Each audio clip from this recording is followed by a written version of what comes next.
The Adventures of Sherlock Holmes, by Sir Arthur Conan Doyle. Adventure 6, The Man with a Twisted Lip.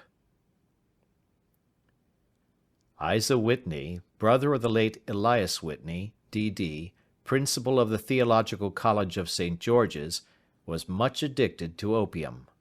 The habit grew upon him, as I understand, from some foolish freak when he was at college, for having read De Quincey's description of his dreams and sensations, he had drenched his tobacco with laudanum in an attempt to produce the same effects.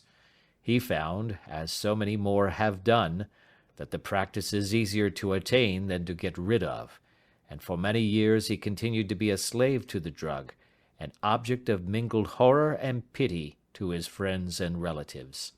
I can see him now, with yellow pasty face, drooping lids, and pinpoint pupils, all huddled in a chair, the wreck and ruin of a noble man. One night, it was in June '89, there came a ring to my bell, about the hour when a man gives his first yawn and glances at the clock. I sat up in my chair, and my wife laid her needlework down in her lap and made a little face of disappointment. "A patient," said she. "You'll have to go out." I groaned, for I was newly come back from a weary day. We heard the door open, a few hurried words, and then quick steps upon the linoleum. Our own door flew open, and a lady, clad in some dark-coloured stuff, with a black veil, entered the room. "You will excuse my calling so late," she began, and then, suddenly losing her self-control, she ran forward, threw her arms about my wife's neck, and sobbed upon her shoulder. "Oh, I'm in such trouble!" she cried. "I do so want a little help." "Why," said my wife, pulling up her veil, "it is Kate Whitney. How you startled me, Kate! I had not an idea who you were when you came in." "I don't know what to do, so I came straight to you." That was always the way. Folk who were in grief came to my wife like birds to a lighthouse. "It was very sweet of you to come. Now, you must have some wine and water, and sit here comfortably and tell us all about it. Or should you rather that I sent James off to bed?" "Oh, no, no! I want the doctor's advice and help too. It's about Isa. He's not been home for 2 days. I'm so frightened about him." It was not the first time that she had spoken to us of her husband's trouble, to me as a doctor, to my wife as an old friend and school companion. We soothed and comforted her by such words as we could find. Did she know where her husband was? Was it possible that we could bring him back to her? It seems that it was. She had the surest information that of late he had, when the fit was on him, made use of an opium den in the farthest east of the city. Hitherto his orgies had always been confined to one day, and he had come back twitching and shattered in the evening. But now the spell had been upon him 48 hours, and he lay there, doubtless among the dregs of the docks, breathing in the poison or sleeping off the effects. There he was to be found, she was sure of it, at the Bar of Gold, in Upper Swandam Lane.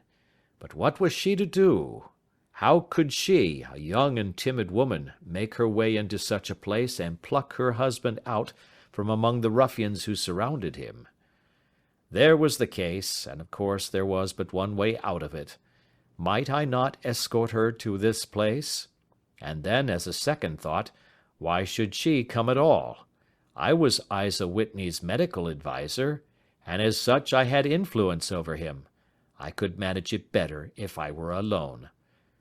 I promised her on my word that I would send him home in a cab within 2 hours, if he were indeed at the address which she had given me.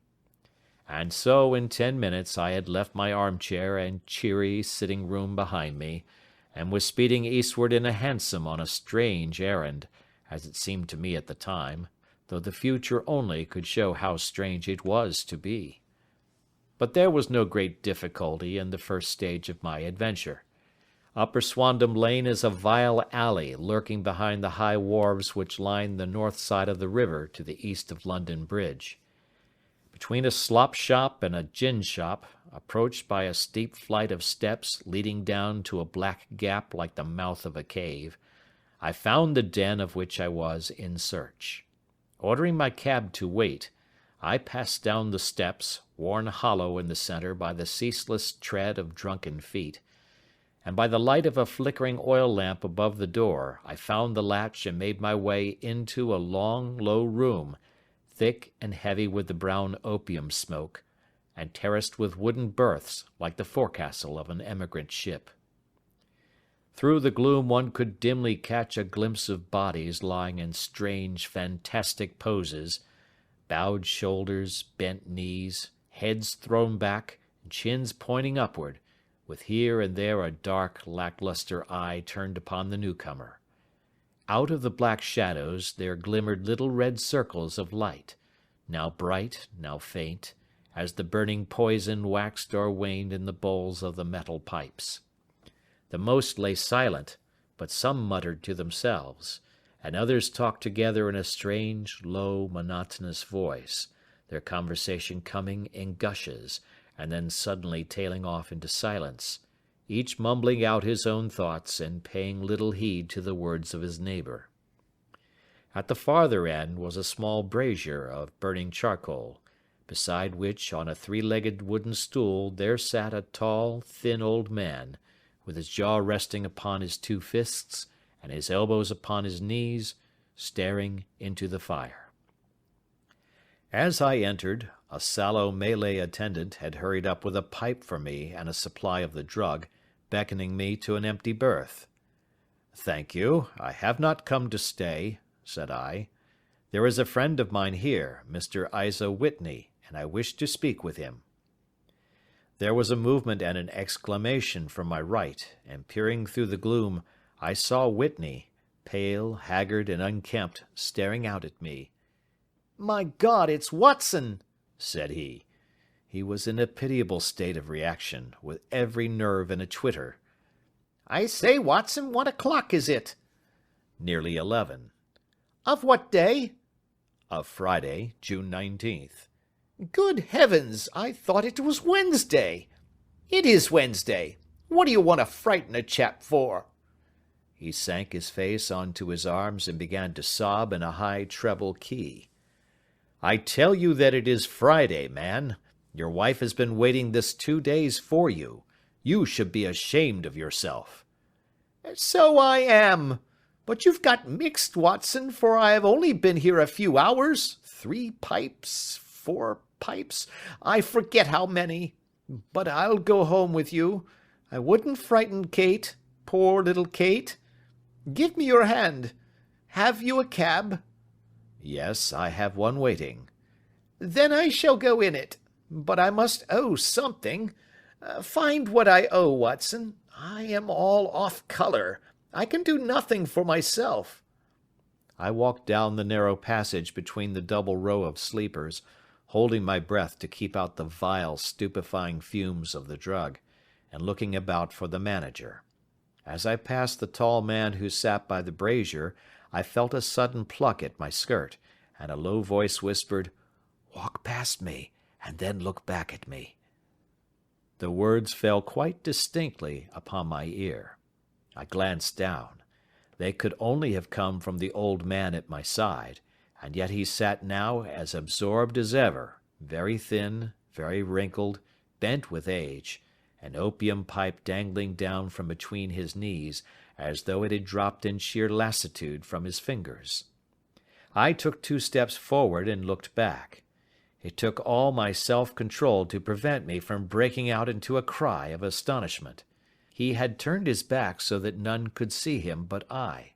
His form had filled out, his wrinkles were gone, the dull eyes had regained their fire, and there, sitting by the fire and grinning at my surprise, was none other than Sherlock Holmes. He made a slight motion to me to approach him, and instantly, as he turned his face half round to the company once more, subsided into a doddering, loose-lipped senility. "Holmes," I whispered. "What on earth are you doing in this den?" "As low as you can," he answered. "I have excellent ears. If you would have the great kindness to get rid of that sottish friend of yours, I should be exceedingly glad to have a little talk with you." "I have a cab outside." "Then pray send him home in it. You may safely trust him, for he appears to be too limp to get into any mischief.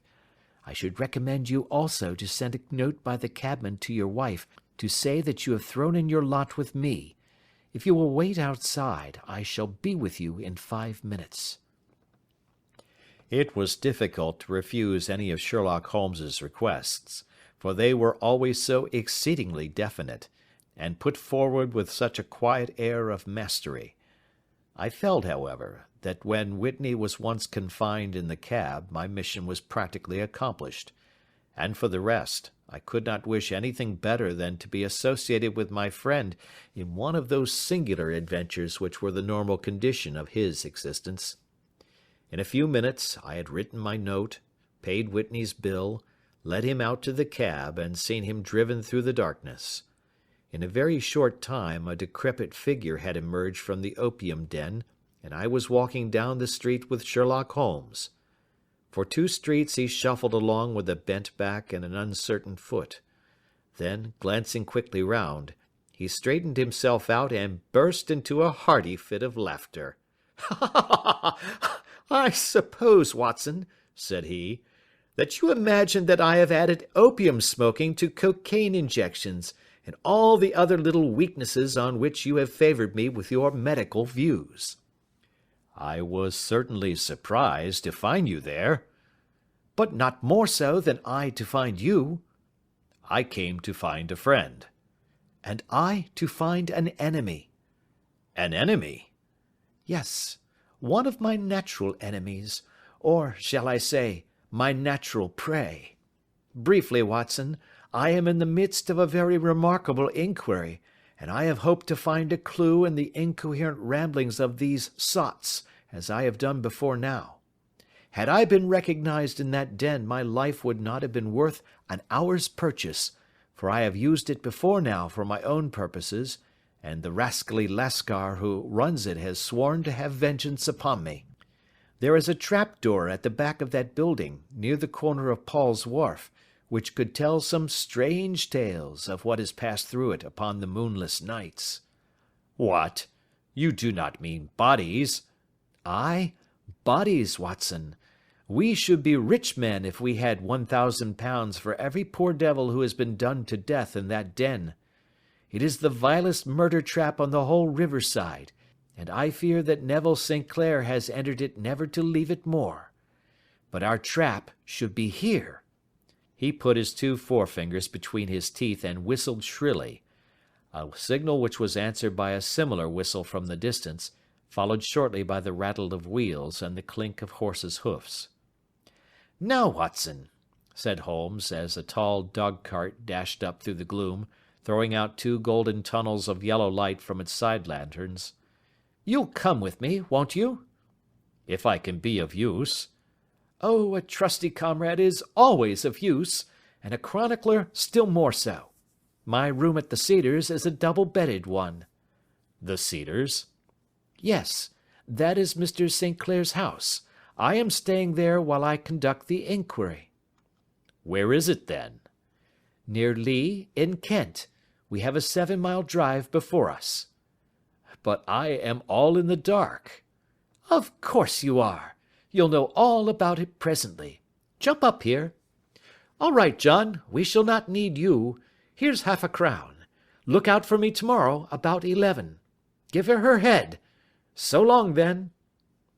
He flicked the horse with his whip, and we dashed away through the endless succession of sombre and deserted streets, which widened gradually, until we were flying across a broad balustraded bridge, with the murky river flowing sluggishly beneath us.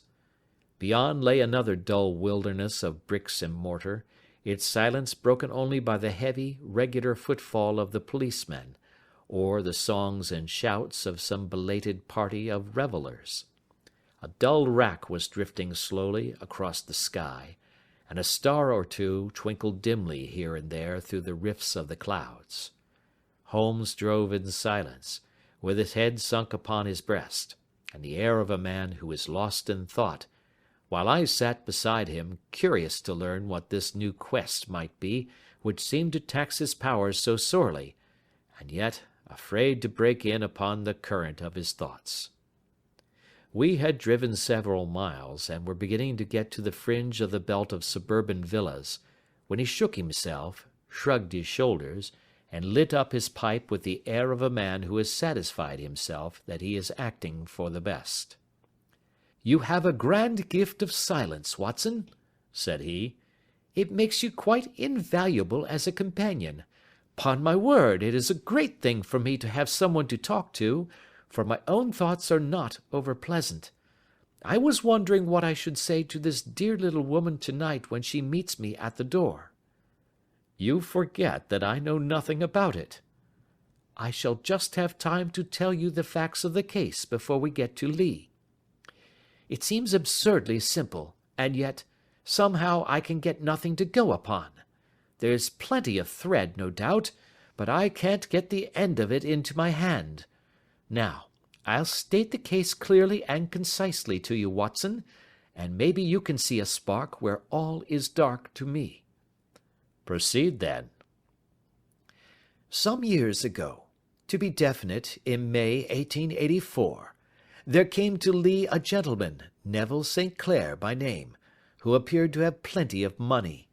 He took a large villa, laid out the grounds very nicely, and lived generally in good style. By degrees he made friends in the neighbourhood, and in 1887 he married the daughter of a local brewer, by whom he now has 2 children. He had no occupation, but was interested in several companies, and went into town, as a rule, in the morning, returning by the 5:14 from Cannon Street every night. Mr. St. Clair is now 37 years of age, is a man of temperate habits, a good husband, a very affectionate father, and a man who is popular with all who know him. I may add that his whole debts at the present moment, as far as we have been able to ascertain, amount to £88 10s, while he has £220 standing to his credit in the Capital and Counties Bank. There is no reason, therefore, to think that money troubles have been weighing upon his mind. Last Monday Mr. Neville St. Clair went into town rather earlier than usual, remarking before he started that he had 2 important commissions to perform, and that he would bring his little boy home a box of bricks. Now, by the merest chance, his wife received a telegram upon this same Monday, very shortly after his departure, to the effect that a small parcel of considerable value which she had been expecting was waiting for her at the offices of the Aberdeen Shipping Company. Now, if you are well up in your London, you will know that the office of the company is in Fresno Street, which branches out of Upper Swandam Lane, where you found me to-night.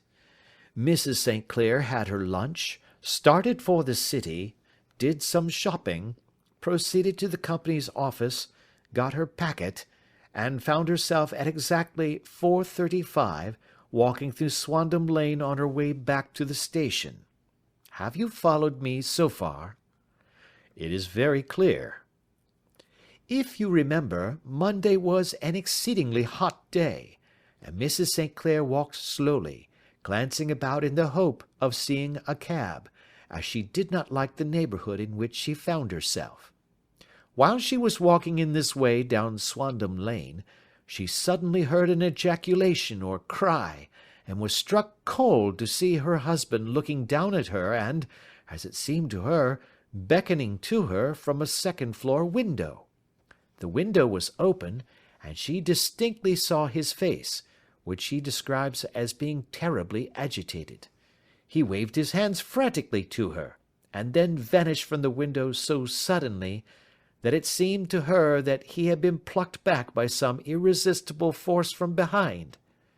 One singular point, which struck her quick feminine eye, was that although he wore some dark coat, such as he had started to town in, He had on neither collar nor necktie.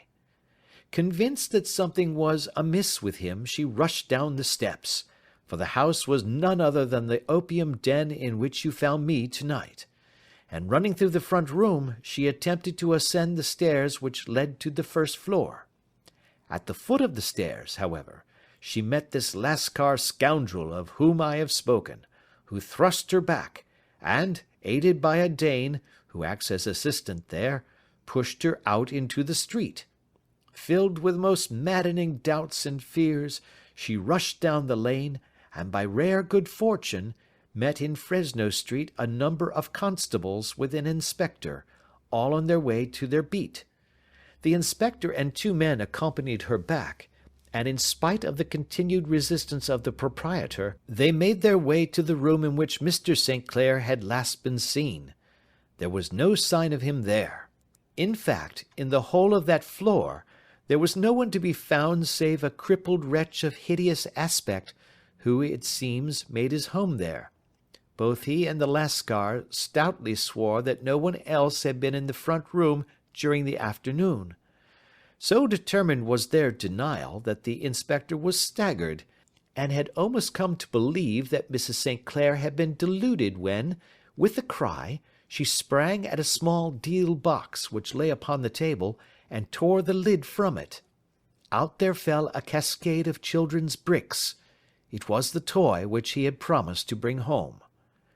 This discovery, and the evident confusion which the cripple showed, made the inspector realize that the matter was serious. The rooms were carefully examined, and results all pointed to an abominable crime.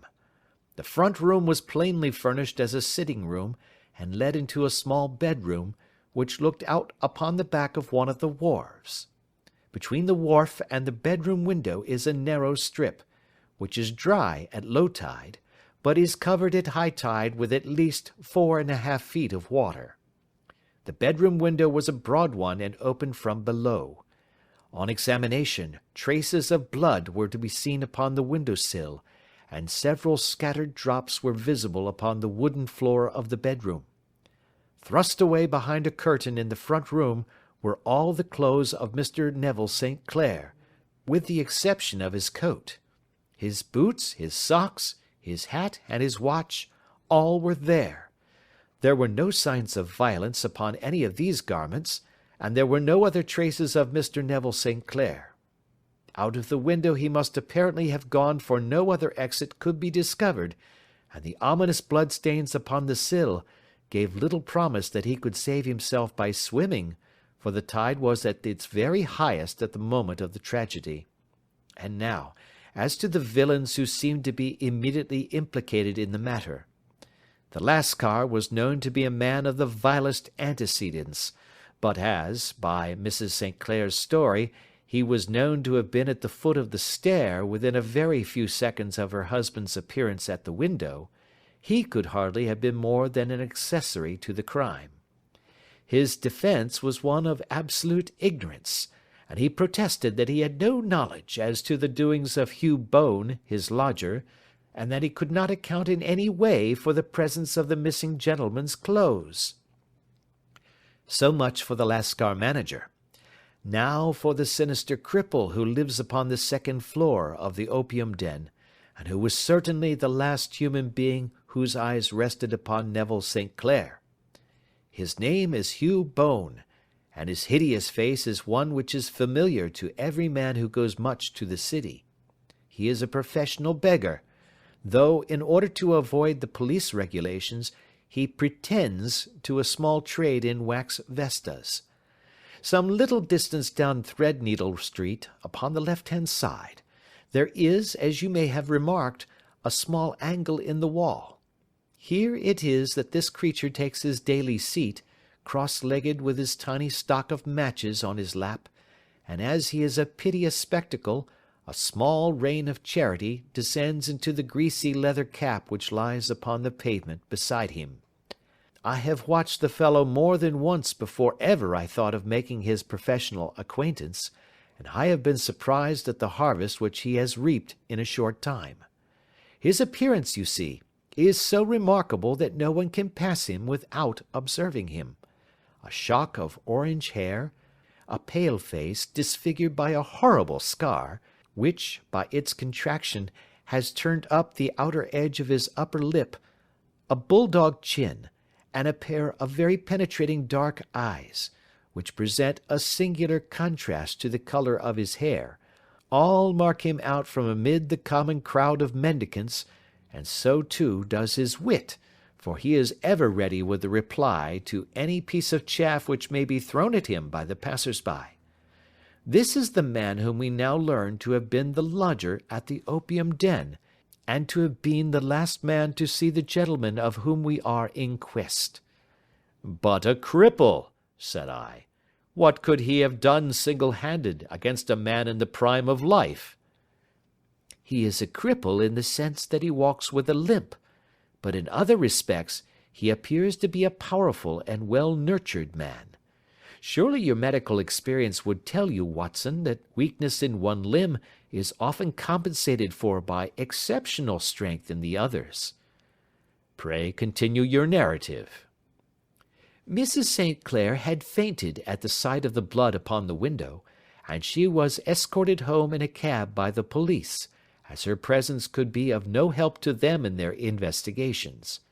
Inspector Barton, who had charge of the case, made a very careful examination of the premises, but without finding anything which threw any light upon the matter. One mistake had been made in not arresting Boone instantly, as he was allowed some few minutes during which he might have communicated with his friend the Lascar, but this fault was soon remedied, and he was seized and searched, without anything being found which could incriminate him. There were, it is true, some blood-stains upon his right shirt-sleeve, but he pointed to his ring-finger, which had been cut near the nail, and explained that the bleeding came from there, adding that he had been to the window not long before, and that the stains which had been observed there came doubtless from the same source. He denied strenuously having ever seen Mr. Neville St. Clair, and swore that the presence of the clothes in his room was as much a mystery to him as to the police. As to Mrs. St. Clair's assertion that she had actually seen her husband at the window, he declared that she must have been either mad or dreaming. He was removed, loudly protesting, to the police station, while the inspector remained upon the premises in the hope that the ebbing tide might afford some fresh clue. And it did, though they hardly found upon the mud-bank what they had feared to find. It was Neville St. Clair's coat, and not Neville St. Clair, which lay uncovered as the tide receded. And what do you think they found in the pockets? I cannot imagine. No, I don't think you would guess. Every pocket stuffed with pennies and halfpennies, 421 pennies and 270 halfpennies. It was no wonder that it had not been swept away by the tide. But a human body is a different matter. There is a fierce eddy between the wharf and the house. It seemed likely enough that the weighted coat had remained when the stripped body had been sucked away into the river. But I understand that all the other clothes were found in the room. Would the body be dressed in a coat alone? No, sir, but the facts must be met speciously enough. Suppose that this man Boone had thrust Neville St. Clair through the window, there is no human eye which could have seen the deed. What would he do then? It would of course instantly strike him that he must get rid of the tell-tale garments. He would seize the coat then, and be in the act of throwing it out, when it would occur to him that it would swim and not sink. He has little time, for he has heard the scuffle downstairs when the wife tried to force her way up, and perhaps he has already heard from his Lascar confederate that the police are hurrying up the street. There is not an instant to be lost. He rushes to some secret hoard, where he has accumulated the fruits of his beggary, and he stuffs all the coins upon which he can lay his hands into the pockets to make sure of the coat's sinking. He throws it out, and would have done the same with the other garments had not he heard the rush of steps below, and only just had time to close the window when the police appeared. It certainly sounds feasible. Well, We will take it as a working hypothesis for want of a better. Boone, as I have told you, was arrested and taken to the station, but it could not be shown that there had ever before been anything against him. He had for years been known as a professional beggar, but his life appeared to have been a very quiet and innocent one.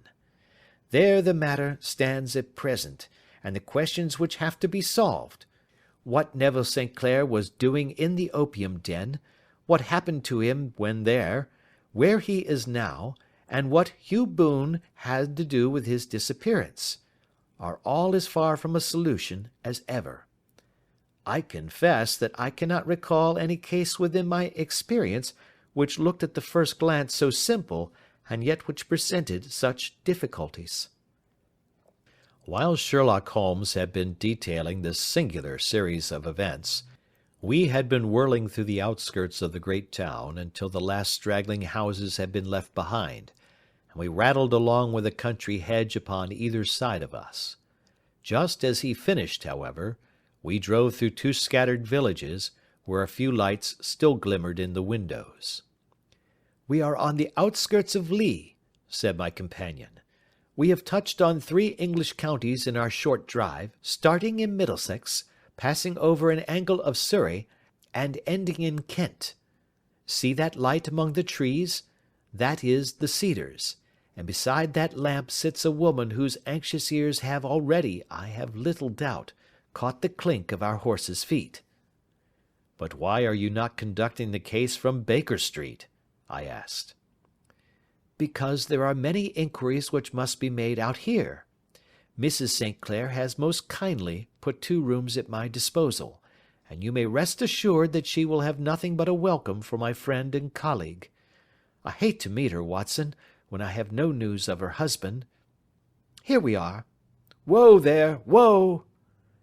We had pulled up in front of a large villa which stood within its own grounds.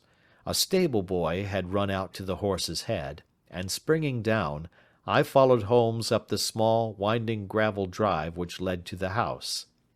As we approached, the door flew open, and a little blonde woman stood in the opening, clad in some sort of light mousseline de Sole, with a touch of fluffy pink chiffon at her neck and wrists. She stood with her figure outlined against the flood of light, one hand upon the door, one half raised in her eagerness, her body slightly bent, her head and face protruded, with eager eyes and parted lips, a standing question. "Well?" she cried. "Well?" And then, seeing that there were 2 of us, she gave a cry of hope, which sank into a groan as she saw that my companion shook his head and shrugged his shoulders.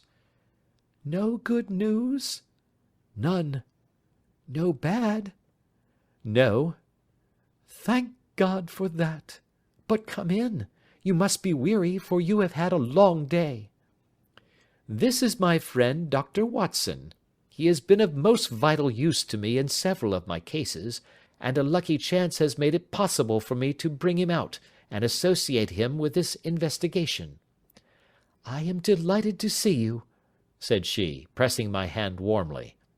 "You will, I am sure, forgive anything that may be wanting in our arrangements, when you consider the blow which has come so suddenly upon us." "My dear madam," said I am an old campaigner, and if I were not, I can very well see that no apology is needed. If I can be of any assistance, either to you or to my friend here, I shall be indeed happy."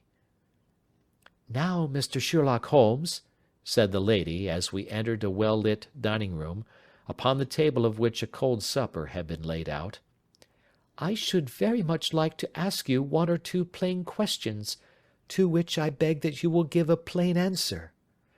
"Certainly, madam." "Do not trouble about my feelings.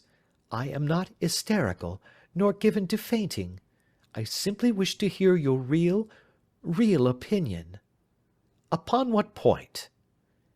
"In your heart of hearts, do you think that Neville is alive?" Sherlock Holmes seemed to be embarrassed by the question. "Frankly now," she repeated, standing upon the rug and looking keenly down at him as he leaned back in a basket chair.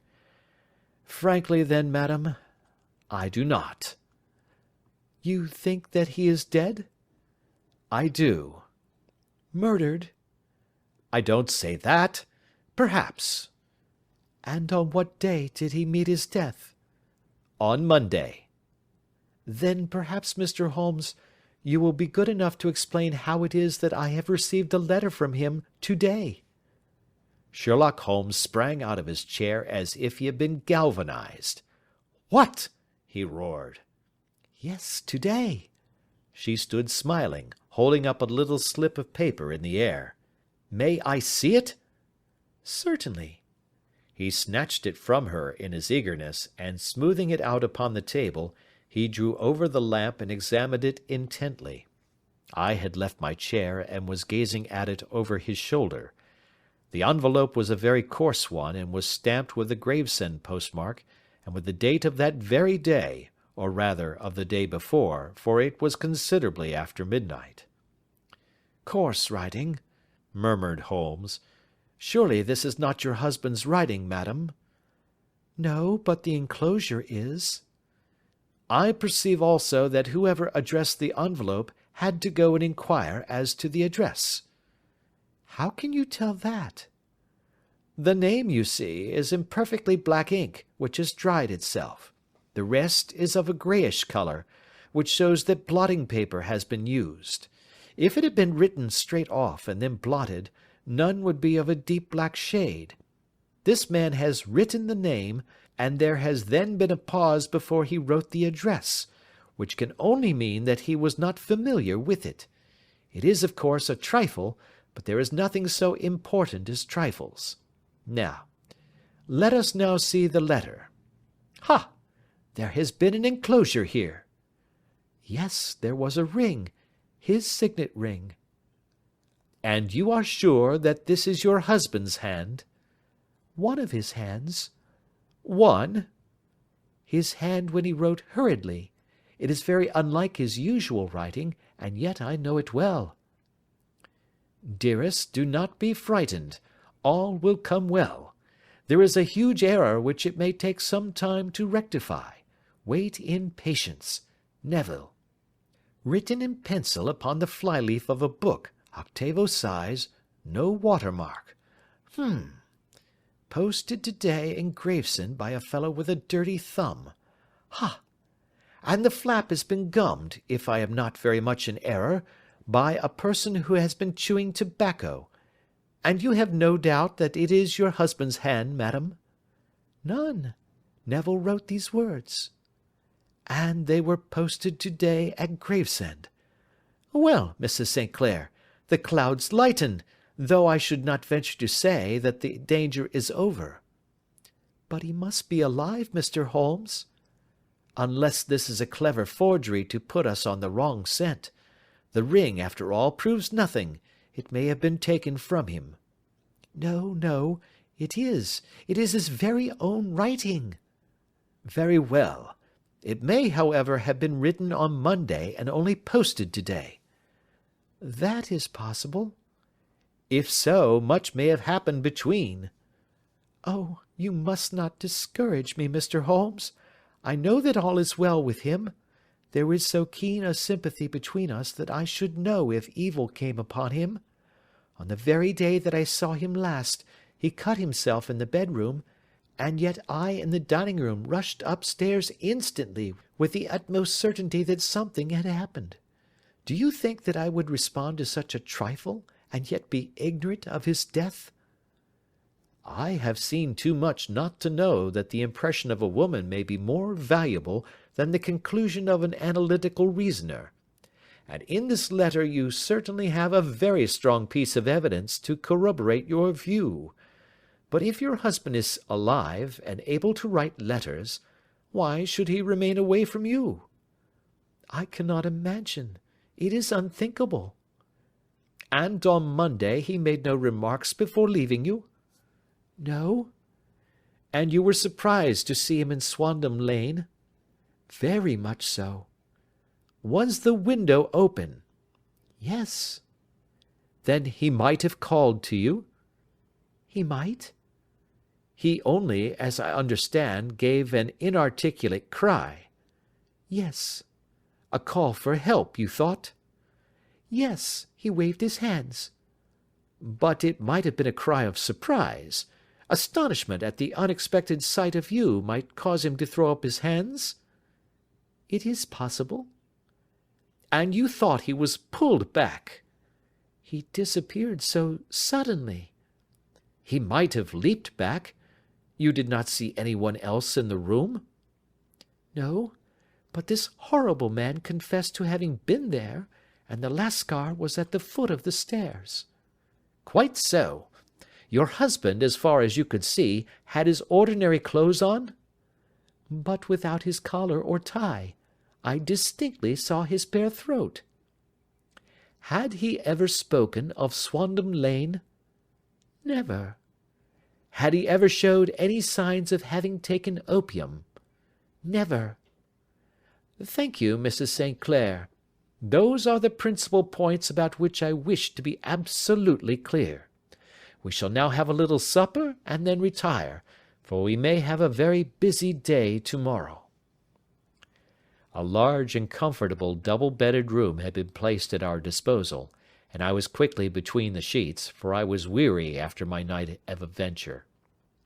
Sherlock Holmes was a man, however, who, when he had an unsolved problem upon his mind, would go for days, and even for a week, without rest, turning it over, rearranging his facts, looking at it from every point of view until he had either fathomed it or convinced himself that his data were insufficient. It was soon evident to me that he was now preparing for an all-night sitting.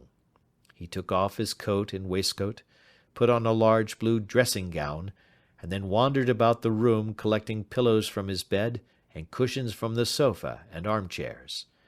With these he constructed a sort of Eastern divan, upon which he perched himself cross-legged, with an ounce of shag tobacco and a box of matches laid out in front of him. In the dim light of the lamp I saw him sitting there, an old briar pipe between his lips, his eyes fixed vacantly upon the corner of the ceiling, the blue smoke curling up from him, silent, motionless, and the light shining upon his strong-set aquiline features. So he sat as I dropped off to sleep, and so he sat when a sudden ejaculation caused me to wake up, and I found the summer sun shining into the apartment. The pipe was still between his lips, the smoke still curled upward, and the room was full of a dense tobacco haze, but nothing remained of the heap of shag which I had seen upon the previous night. "Awake, Watson?" he asked. "Yes." "Game for a morning drive?" "Certainly." "Then dress. No one is stirring yet, but I know where the stable-boy sleeps, and we shall soon have the trap out." He chuckled to himself as he spoke, his eyes twinkled, and he seemed a different man to the sombre thinker of the previous night. As I dressed I glanced at my watch. It was no wonder that no one was stirring. It was 25 minutes past 4. I had hardly finished when Holmes returned with the news that the boy was putting in the horse. "I want to test a little theory of mine," said he, pulling on his boots. "I think, Watson, that you are now standing in the presence of one of the most absolute fools in Europe. I deserve to be kicked from here to Charing Cross, but I think I have the key of the affair now." "And where is it?" I asked, smiling. "In the bathroom," he answered. "Oh, yes, I am not joking," he continued, seeing my look of incredulity. "I have just been there, and I have taken it out, and I have got it in this Gladstone bag. Come on, my boy, and we shall see whether it will fit the lock." We made our way downstairs as quietly as possible, and out into the bright morning sunshine. In the road stood our horse and trap, with the half-clad stable-boy waiting at the head. We both sprang in, and away we dashed down the London road. A few country carts were stirring, bearing in vegetables to the metropolis, but the lines of villas on either side were as silent and lifeless as some city in a dream. "It has been in some points a singular case," said Holmes, flicking the horse on into a gallop. "I confess that I have been as blind as a mole, but it is better to learn wisdom late than never to learn it at all." In town, the earliest risers were just beginning to look sleepily from their windows as we drove through the streets of the Surrey side. Passing down the Waterloo Bridge Road, we crossed over the river, and dashing up Wellington Street, wheeled sharply to the right and found ourselves in Bow Street. Sherlock Holmes was well known to the force, and the two constables at the door saluted him. One of them held the horse's head, while the other led us in. "Who is on duty?" asked Holmes. "Inspector Bradstreet, sir." "Ah, Bradstreet, how are you?" A tall, stout official had come down the stone-flagged passage in a peaked cap and frogged jacket. "I wish to have a quiet word with you, Bradstreet." "Certainly, Mr. Holmes. Step into my room here." It was a small office-like room, with a huge ledger upon the table, and a telephone projecting from the wall. The inspector sat down at his desk. "What can I do for you, Mr. Holmes?"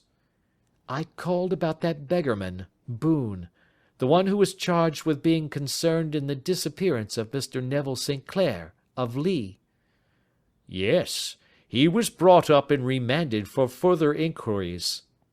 "So I heard. You have him here?" "In the cells." "Is he quiet?" "Oh, he gives no trouble, but he is a dirty scoundrel." "Dirty?" "Yes, it is all we can do to make him wash his hands, and his face is as black as a tinker's. Well, when once his case has been settled, he will have a regular prison bath, and I think, if you saw him, you would agree with me that he needed it." "I should like to see him very much." "Would you? That is easily done. Come this way. You can leave your bag." "No, I think that I'll take it." "Very good. Come this way, if you please." He led us down a passage, opened a barred door, passed down a winding stair, and brought us to a whitewashed corridor with a line of doors on each side. "The third on the right is his," said the inspector. "Here it is." He quietly shot back a panel in the upper part of the door and glanced through. "He is asleep," said he. "You can see him very well." We both put our eyes to the grating. The prisoner lay with his face towards us in a very deep sleep, breathing slowly and heavily. He was a middle-sized man, coarsely clad as became his calling, with a coloured shirt protruding through the rent in his tattered coat. He was, as the inspector had said, extremely dirty, but the grime which covered his face could not conceal its repulsive ugliness. A broad wheal from an old scar ran right across it from eye to chin, and by its contraction had turned up one side of the upper lip, so that 3 teeth were exposed in a perpetual snarl. A shock of very bright red hair grew low over his eyes and forehead. "He's a beauty, isn't he?" said the inspector. "He certainly needs a wash," remarked Holmes. "I had an idea that he might, and I took the liberty of bringing the tools with me." He opened the Gladstone bag as he spoke, and took out, to my astonishment, a very large bath sponge. "Ha! You are a funny one," chuckled the inspector. "Now, if you will have the great goodness to open that door very quietly, we will soon make him cut a much more respectable figure." "Well, I don't know why not," said the inspector. "He doesn't look a credit to the Bow Street cells, does he?" He slipped his key into the lock, and we all very quietly entered the cell. The sleeper half turned, and then settled down once more into a deep slumber. Holmes stooped to the water jug, moistened his sponge, and then rubbed it twice vigorously across and down the prisoner's face. "Let me introduce you," he shouted, "to Mr. Neville St. Clair, of Lee, in the county of Kent." Never in my life had I seen such a sight. The man's face peeled off under the sponge like the bark from a tree. Gone was the coarse brown tint. Gone, too, was the horrid scar which had seamed it across, and the twisted lip which had given the repulsive sneer to the face.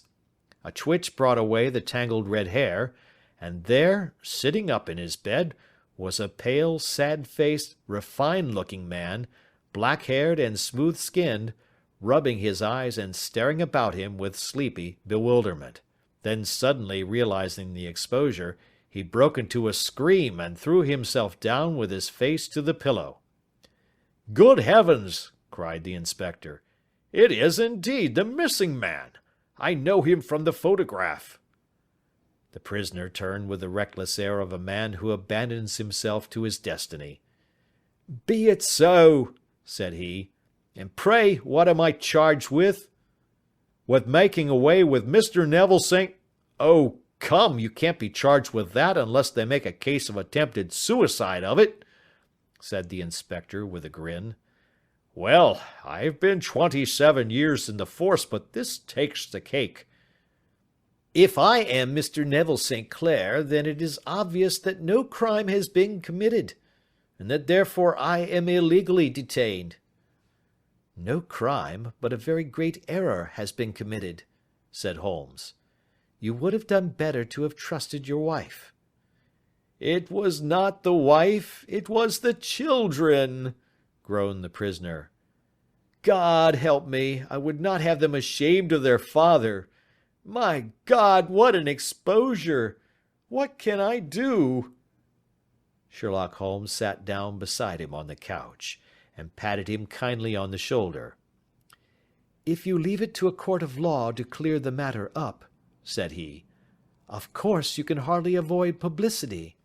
On the other hand, if you convince the police authorities that there is no possible case against you, I do not know that there is any reason that the details should find their way into the papers. Inspector Bradsheet would, I am sure, make notes upon anything which you might tell us and submit it to the proper authorities. The case would then never go into court at all." "God bless you!" cried the prisoner passionately. "I would have endured imprisonment, aye, even execution, rather than have left my miserable secret as a family blot to my children. You are the first who have ever heard my story. My father was a schoolmaster in Chesterfield, where I received an excellent education. I travelled in my youth, took to the stage, and finally became a reporter on an evening paper in London. One day my editor wished to have a series of articles upon begging in the metropolis, and I volunteered to supply them. There was the point from which all my adventures started. It was only by trying begging as an amateur that I could get the facts upon which to base my articles. When an actor, I had, of course, learned all the secrets of making up, and had been famous in the green room for my skill. I took advantage now of my attainments. I painted my face, and to make myself as pitiable as possible, I made a good scar and fixed one side of my lip in a twist by the aid of a small slip of flesh-colored plaster. Then, with a red head of hair and an appropriate dress, I took my station in the business part of the city, ostensibly as a match-seller, but really as a beggar. For 7 hours I plied my trade, and when I returned home in the evening, I found to my surprise that I had received no less than 26 shillings 4 pence. I wrote my articles and thought little more of the matter until, some time later, I backed a bill for a friend and had a writ served upon me for £25. I was at my wits' end where to get the money, but a sudden idea came to me. I begged a fortnight's grace from the creditor, asked for a holiday from my employers, and spent the time in begging in the city under my disguise. In 10 days I had the money and had paid the debt. Well, you can imagine how hard it was to settle down to arduous work at £2 a week, when I knew that I could earn as much in a day by smearing my face with a little paint, laying my cap on the ground, and sitting still. It was a long fight between my pride and the money, but the dollars won at last, and I threw up reporting and sat day after day in the corner which I had first chosen, inspiring pity by my ghastly face, and filling my pockets with coppers. Only one man knew my secret. He was the keeper of a low den in which I used to lodge in Swandam Lane, where I could every morning emerge as a squalid beggar, and in the evenings transform myself into a well-dressed man about town. This fellow, a Lascar, was well paid by me for his rooms, so that I knew that my secret was safe in his possession. Well, very soon I found that I was saving considerable sums of money. I do not mean that any beggar in the streets of London could earn £700 a year, which is less than my average takings, but I had exceptional advantages in my power of making up, and also in a facility of repartee, which improved by practice and made me quite a recognized character in the city. All day a stream of pennies, varied by silver, poured in upon me, and it was a very bad day in which I failed to take £2.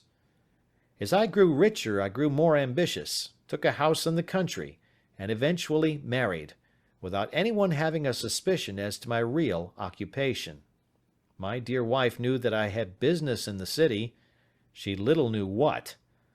Last Monday I had finished for the day and was dressing in my room above the opium den, when I looked out of my window and saw, to my horror and astonishment, that my wife was standing in the street, with her eyes fixed full upon me. I gave a cry of surprise, threw up my arms to cover my face, and, rushing to my confidant, the Lascar, entreated him to prevent anyone from coming up to me. I heard her voice downstairs, but I knew that she could not ascend. Swiftly I threw off my clothes, pulled on those of a beggar, and put on my pigments and wig. Even a wife's eyes could not pierce so complete a disguise. But then it occurred to me that there might be a search in the room, and that the clothes might betray me. I threw open the window, reopening by my violence a small cut which I had inflicted upon myself in the bedroom that morning. Then I seized my coat, which was weighted by the coppers which I had just transferred to it from the leather bag in which I carried my takings. I hurled it out of the window, and it disappeared into the Thames. The other clothes would have followed, but at that moment there was a rush of constables up the stair, and a few minutes after I found, rather, I confess, to my relief, that instead of being identified as Mr. Neville St. Clair, I was arrested as his murderer. I do not know that there is anything else for me to explain. I was determined to preserve my disguise as long as possible, and hence my preference for a dirty face. Knowing that my wife would be terribly anxious, I slipped off my ring and confided it to the Lascar at a moment when no constable was watching me, together with a hurried scrawl, telling her that she had no cause to fear. "That note only reached her yesterday," said Holmes. "Good God! What a week she must have spent!" "The police have watched this Lascar," said Inspector Bradstreet, "and I can quite understand that he might find it difficult to post a letter unobserved. Probably he handed it to some sailor customer of his who forgot all about it for some days." "That was it," said Holmes, nodding approvingly. "I have no doubt of it. But have you never been prosecuted for begging?" "Many times. But what was a fine to me?" "It must stop here, however," said Bradstreet. "If the police are to hush this thing up, there must be no more of Hugh Boone." "I have sworn it by the most solemn oaths which a man can take." "In that case, I think that it is probable that no further steps may be taken. But if you are found again, then all must come out. I am sure, Mr. Holmes, that we are very much indebted to you for having cleared the matter up. I wish I knew how you reach your results." "I reach this one," said my friend, "by sitting upon 5 pillows and consuming an ounce of shag. I think, Watson, that if we drive to Baker Street we shall be just in time for breakfast." End of Adventure 6.